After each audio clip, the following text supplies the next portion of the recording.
Bonjour à toutes et tous, correction de l'exercice PTB 1.05. On considère deux récipients contenant une masse d'eau identique aux températures, donc T1 et T2, qui est plus chaud que, enfin, plus élevé que T1. On nous demande de calculer la température finale une fois que l'équilibre thermique s'est fait. Donc l'idée est relativement simple, hein. Ces deux récipients sont isolés de l'extérieur par une enceinte adiabatique, mais par contre ils peuvent échanger de l'énergie entre eux. Donc grosso modo ce que ça raconte, c'est que le transfert thermique reçu par le récipient 1 va être égal à l'opposé du transfert thermique reçu par le récipient 2. À partir de ce moment-là, c'est extrêmement simple, on va utiliser en fait cette relation-là. Il nous manque un petit delta par ailleurs. En fait, on va tout simplement utiliser le fait que le transfert thermique reçu par 1 vaut tout simplement la masse de l'eau multipliée par sa capacité thermique multipliée par la température finale moins la température initiale qui vaut T1. Et ça, c'est égal à l'opposé de la même chose, mais pour le récipient numéro 2. Donc TF moins T2. De ceci, on peut extraire extrêmement facilement la température finale, qui vaudra tout simplement la moyenne des deux températures. Alors ce résultat est extrêmement simple et bien entendu n'est valable que parce qu'on a exactement la même masse et aussi exactement le même liquide. Si soit C soit M était différent, on aurait quelque chose de différent dans les températures. Donc je note le résultat ici, hein. TF vaut tout simplement T1 plus T2 sur 2. On vous demande de trouver ensuite la variation d'entropie de chaque masse d'eau. Et bien là, c'est pas extrêmement compliqué. En fait, on va appliquer cette relation ici. S égale C log de T. Voilà. Et en fait, c'est pas très compliqué. Ça vous dit que delta S, en fait, c'est tout simplement C log de la température finale moins la température initiale. Faites attention, ici c'est l'entropie massique, là on cherche l'entropie totale, donc il faut multiplier tout ça par la masse, mais c'est pas très compliqué. En fait, on a delta S1 qui va valoir la masse multipliée par petit c multiplié par le logarithme népérien de Tf sur T1 et delta S2 qui va être égal à m multiplié par petit c multiplié par le logarithme népérien de Tf sur T2. Voilà. Je vais enlever ça dans cette histoire. Et on vous demande de déterminer l'entropie créée au cours de cette transformation. Donc là, on a les entropies. Alors, petite remarque, hein, delta S1 va être positif, puisque TF va être a priori plus grand que T1. Donc c'est normal, il y a plus d'agitation, plus de désordre dans le liquide 1 qu'au début. Par contre, au contraire, delta S2 va être négatif, puisqu'en fait l'eau se refroidit, il y a donc moins de désordre, moins d'agitation dans l'eau numéro 2 que dans l'eau à la fin qu'au départ. On vous demande ensuite de trouver l'entropie créée au cours de cette transformation. Pour ceci, c'est pas très difficile. Il suffit de trouver l'entropie échangée par le système 1. Et l'entropie échangée par le système 1, ça c'est pas... non, pardon, je vais le faire autrement. Voilà, ça va être très compliqué parce que... Alors, j'explique pourquoi je ne fais pas comme ça. Si je veux calculer l'entropie échangée par le système 1, en fait, ça va être très compliqué parce que je n'ai pas de relation directe. En effet, les deux seuls cas où je suis capable d'évaluer l'entropie échangée facilement, c'est le cas monotherme. Donc je suis en contact avec un thermostat, c'est pas du tout le cas ici, puisque du point de vue de 1, la température de 2 va changer. Et les transformations réversibles, ce qui n'est évidemment pas le cas non plus ici, hein, puisque le système ne veut pas spontanément revenir à son état initial. Donc là, je suis très embêté, mais je vais utiliser autre chose en fait. Ce que je vais dire, c'est que le système 1 union le système 2, d'accord, union le système 2, voilà, est un système qui est isolé. Ça, c'est la première étape, d'accord.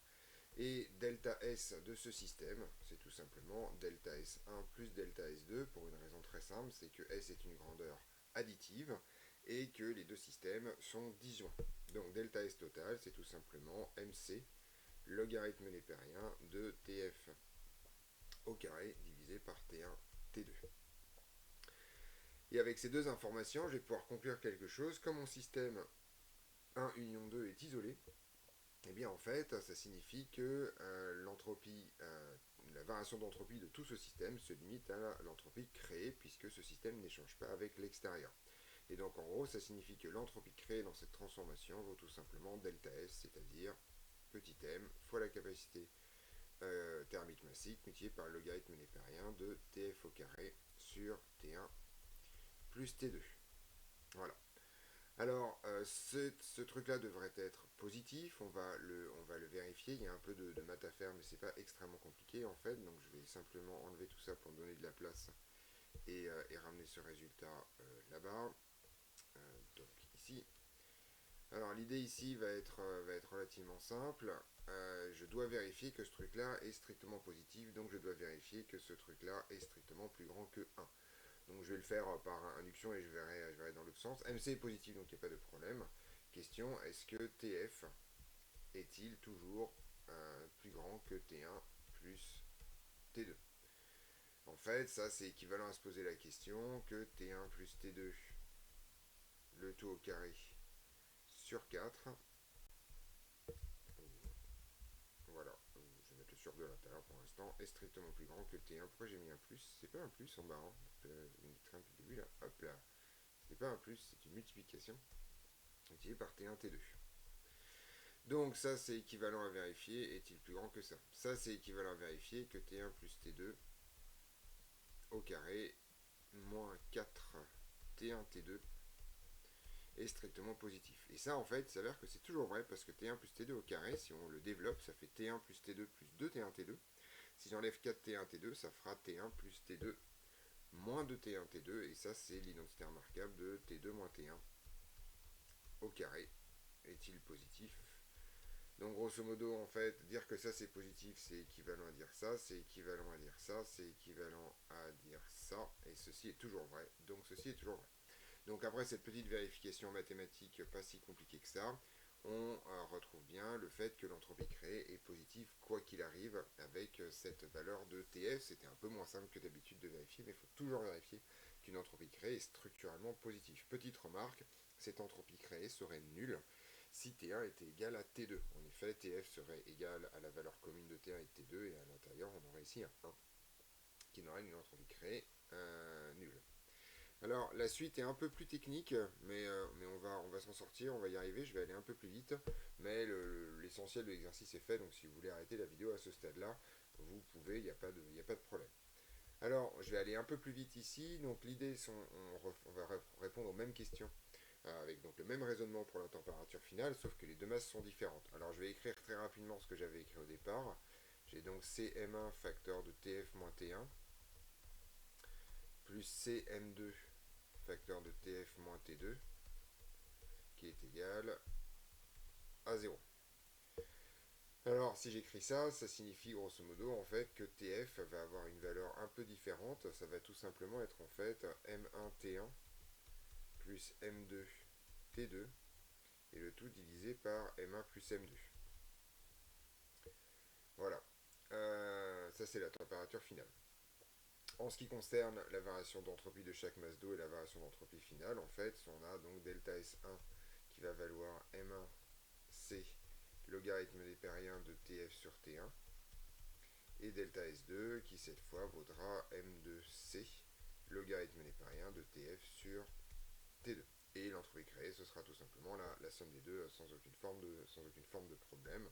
Donc delta S total qui vaut S créé, c'est tout simplement en fait C facteur de M1 log de TF sur T1 plus M2 log de TF sur T2.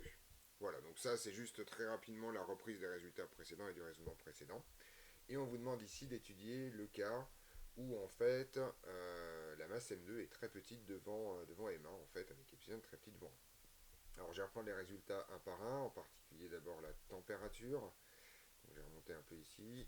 Alors la température ici, TF, ça va donc être égal, vous voyez qu'on peut factoriser M1 et le simplifier, ça va tout simplement être égal à T1 plus epsilon T2 sur 1 plus epsilon. D'accord? Donc grosso modo, ce truc-là, on peut faire un développement limité dans cette histoire. Hein. Ça, c'est à peu près égal à T1 plus epsilon T2, le tout multiplié par 1 moins epsilon, si je fais le développement limité au premier ordre de ce truc-là. Et ça, donc c'est aussi à peu près égal à T1 plus epsilon facteur de T1. Alors, je vais pas dire de bêtises. Plutôt T2 moins T1. T2 moins T1. Voilà. Donc, petite remarque, donc si epsilon élévation, on trouve T1 dans cette histoire-là, et on trouve effectivement que la température finale, ça vaut donc à peu près à peu près ce truc-là. On va donc s'intéresser maintenant aux deux variations d'entropie, à l'entropie créée dans ce cas particulier. On va donc réécrire delta S1 sous la forme qui nous intéresse, donc je vais y aller. Donc delta S1, c'est égal tout simplement à M1C log de TF sur T1, et TF, on a vu que c'était T1 plus epsilon T2 sur 1 plus epsilon. Donc on y va, ça fait donc T1 plus epsilon T2 sur 1 plus epsilon. Ah bah non, je vais reprendre cette expression-là, pardon. Je vais directement dire que c'est log de T1 plus epsilon facteur de T2 moins T1, le tout divisé par T1 au premier ordre. Et donc ça, c'est à peu près, pour l'instant, c'est égal à M1 C fois le logarithme népérien de 1 plus epsilon facteur de T2 moins T1 sur T1. Et si je fais un développement limité au premier ordre en epsilon, ça vaut à peu près M1 fois C fois epsilon facteur de T2 moins T1 sur T1. Voilà la variation d'entropie de 1. D'accord. On voit que si epsilon est nul, il se passera rien. Hein, d'accord, dans cette histoire-là. Enfin oui, c'est ça. Et tout simplement parce que la masse M2 sera trop faible. Donc voilà la première variation d'entropie. Et la deuxième variation d'entropie, c'est tout simplement en fait delta S2 qui vaut en fait epsilon M1 logarithme népérien de TF sur T2. D'accord.